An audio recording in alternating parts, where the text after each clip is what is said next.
তো বন্ধুরা চলে এসেছি নতুন একটা ভিডিও নিয়ে। আজকে যাবো হচ্ছে হাওড়া ইস্কন মন্দির দেখতে যাবো। এই ভাইকে নিয়ে যে ভাইও যাবে আমার সাথে। তোমরা কি জানো ডোমজুড়ে পুরীর মন্দির হয়েছে? আরে না না, আমাদের ওড়িশার পুরীর মন্দিরের কথা বলছি না, এখানে আমি বলছি ডোমজুড়ে যে রাধাকৃষ্ণের মন্দির হয়েছে, যেটাকে ইস্কনের মন্দির বলি, সেটাই পুরীর মন্দিরে তৈরি আছে। আমি আর আমার ভাই বেরিয়ে পড়েছি সাহেব, ঠিক আছে? ইস্কনের মন্দিরে দেখা হবে, দেখতে থাকো পুরো ভিডিওটা। এটা নিয়ে আমার ভাইয়ের সাথে দ্বিতীয়বার ভিডিও করা। এর আগে আমরা ভিডিও করেছিলাম বেগমপুরে তাঁত বিশ্বকর্মা নিয়ে। এবার আমাদের ভিডিও হচ্ছে ডোমজুড়ে যে ইস্কন মন্দির বা রাধাকৃষ্ণের মন্দির, সেটা নিয়ে আমাদের ভিডিও। তো চলো ভিডিওটা শুরু করা যাক। ছুটির দিন আমি আর আমার ভাই দুপুরবেলা খাওয়া দাওয়া সেরেই বেরিয়ে পড়েছিলাম ইস্কনের মন্দির দেখতে। আর এটা মায়াপুরের ইস্কন মন্দির নয়, এটা ডোমজুড়ে রাধাকৃষ্ণের মন্দির, যেটাকে ইস্কনের মন্দিরও বলে থাকে।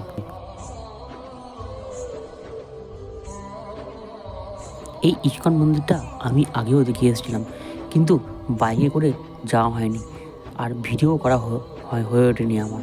তাই নতুন করে গেলাম ভিডিও করার জন্য এবং তোমাদের সামনে তুলে ধরার জন্য।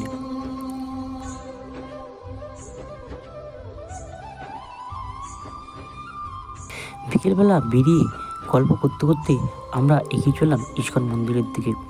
আর আমার বাড়ি থেকে ডোমজুর খুব একটা বেশি দূর নয়। আমার বাড়ি হুগলির ডানকুনিতে, এবং ডানকুনির আন্ডারে গলগাছা মৌজায়। আর গলগাছা মৌজা থেকে ডোমজুর খুব একটা বেশি দূরে নয়। তাই আমরা বাইকে করেই সিদ্ধান্ত নিয়েছিলাম সেই ইস্কন মন্দিরে যাওয়ার। তাই বিকেলে বা দুপুরবেলায় আমরা বেরিয়ে পড়লাম ইস্কন মন্দিরের উদ্দেশ্যে।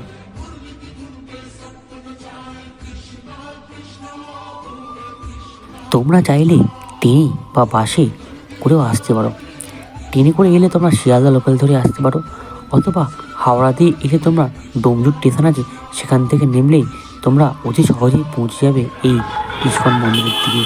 ডোমজুর স্টেশনে নামলে তোমরা সেখান থেকে অটো, টোটো বা বাস পেয়ে যাবে টুয়ার্ডস ইস্কন মন্দিরের উদ্দেশ্যে। সেখান থেকে তোমরা টোটো, অটো বা বাস ধরে তোমরা এগিয়ে যেতে পারো ইস্কন মন্দিরের দিকে। আমরা বাইকে গেছিলাম, তাই আমরা টোটো, অটো বা বাসের সাথে যাইনি।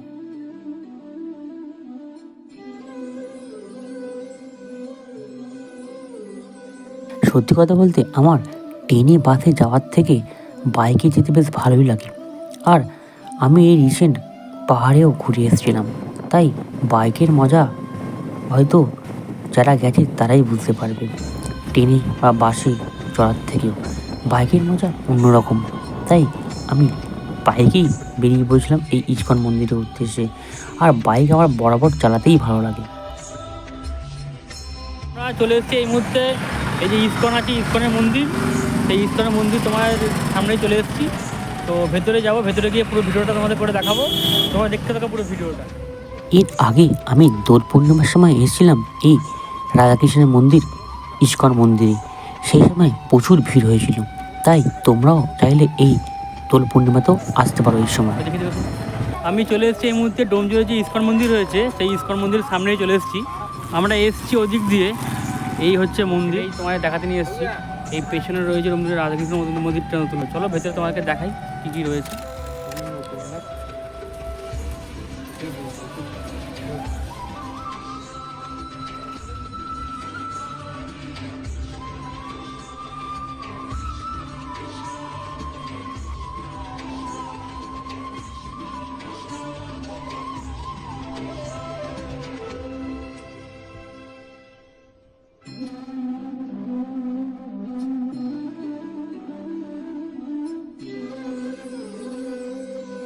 রাধাকৃষ্ণ যে মন্দিরটা হয়েছে ডোমজুড়েতে, এই হচ্ছে রাধাকৃষ্ণ মন্দিরটা।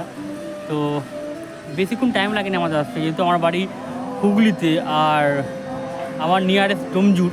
তো ডোমজুর থেকে বেশিক্ষণ টাইম লাগেনি আসতে আমার। তো তোমরা যদি কলকাতা থেকেও একদিনের এতে ট্রেনে করে তোমার চেপে এসে আসতে পারো এখানে। তো খুব একটা টাইম লাগবে না, ট্রেনে করে আসলে মোটামুটি 1-1.5 ঘন্টার মধ্যে তোমার এখানে পৌঁছতে পারবে শিয়ালদা থেকে বা হাওড়া থেকে এলে। আর চলো ভেতরে তোমাদের ঘুরিয়ে দেখাই।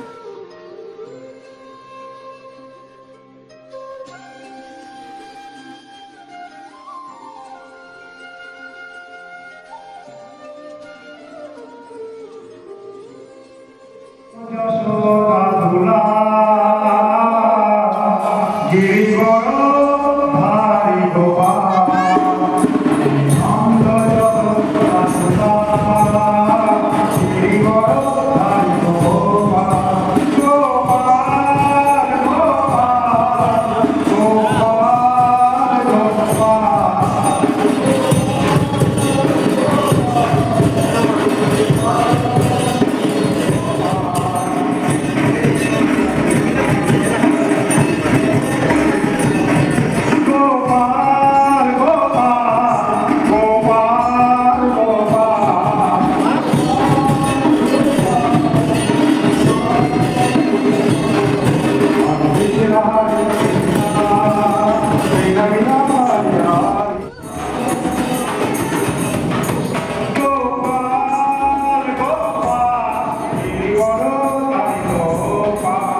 এখানে এলে তোমরা এই প্যাডেল বোটের সুবিধা পাবে।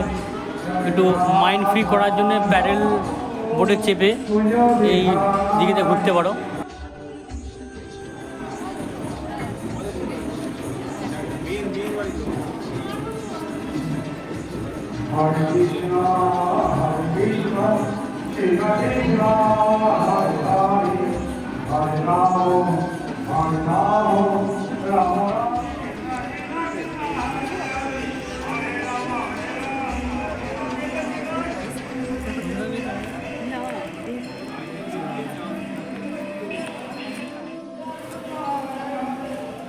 এই সামনে একটা গার্ডেন রয়েছে, এই গার্ডেনটা পারলে তোমরা বসতে পারবে। তো মন্দিরে ঢোকার সময় একটা ব্যানারে একটা লেখা চোখে পড়লো, তো লেখাটা তোমাদের দেখাই আগে। এই লেখাটা, হ্যাঁ, অন্নপ্রাশন, জন্মদিন, ভিত পুজো, গৃহপ্রবেশ, এই যে লেখা আছে। গাড়ি পূজা, বিবাহ, শ্রাদ্ধানুষ্ঠান করাতে গেলে এখানে এই যে ডোমজুড়ের যে রাধাকৃষ্ণ মন্দির রয়েছে এখানে থেকে তোমরা করাতে পারবে। তো কত কী খরচা সেটা ওনারাই বলে দিতে পারবেন। তো এখানে তোমরা চাইলে করাতে পারো, তো আর মনটাও ভালো থাকবে। যেহেতু আমাদের দেরি হয়ে গেছিলো, তাই আমরা ফেরার সময় ডোমজুড়ের যে তারামায়ের মন্দির রয়েছে, যেখানে দোল পূর্ণিমাতেও ভিড় হয়, সেটাও তোমাদেরকে দেখিয়ে দিলাম এই ভিডিওতে।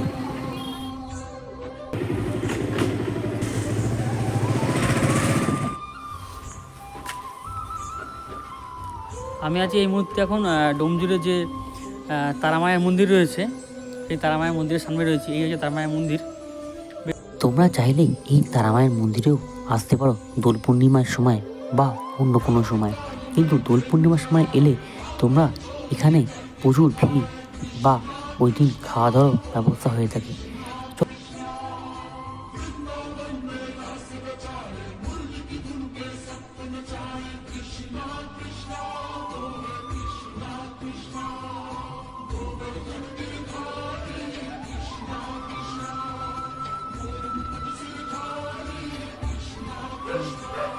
নতুন লোক দেখেছে তো, সেই জন্য ভালো করছে।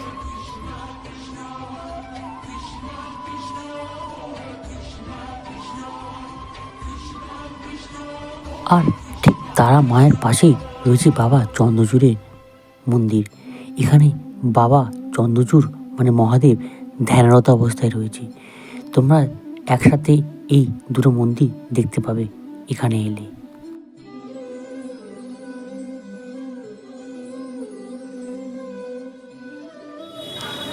ইস্কনের মন্দির, সাথে তারা মা এবং বাবা চন্দ্রচূড়ের মন্দির দেখে আমরা বেরিয়ে চললাম বাড়ির উদ্দেশ্যে।